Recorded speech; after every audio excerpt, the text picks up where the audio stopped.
നമ്മൾ ദേഷ്യപ്പെടുമ്പം സംസാരിക്കുന്ന ഒരു ടോണിലായിരിക്കും, വിഷമിച്ച് ദുഃഖിതനായിട്ടിരിക്കുമ്പം സംസാരിക്കുന്ന ടോൺ തികച്ചും വ്യത്യസ്തമായിരിക്കും.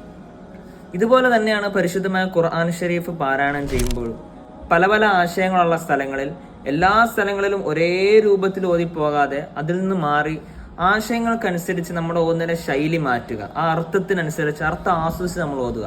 ഉദാഹരണത്തിന്, ഇന്നൽ മുത്തഖീന ഫി ജന്നാത്തിൻ വനഈം, തീർച്ചയായും മുത്തഖീങ്ങള്, അള്ളാഹിനെ സൂക്ഷിച്ച് ജീവിച്ച ആളുകള് ഉന്നതമായ സ്വർഗത്തിലും അള്ളാഹുവിന്റെ അനുഗ്രഹത്തിലുമായിരിക്കും. ഇങ്ങനെ സന്തോഷമുള്ള ഒരായത്ത് നമ്മൾ ഈ രീതിയിൽ ഓതുക. ഇന്നൽ മുത്തഖീന ഫീ ജന്നാത്തിൻ വനഈം. ഇത് തികച്ചും വളരെ വിഷമമേറിയ ഒരു ട്യൂണാണിത്. ഇനി നമ്മൾ ഏത് രീതിയിലാണ് ഇത് ഓതേണ്ടത്?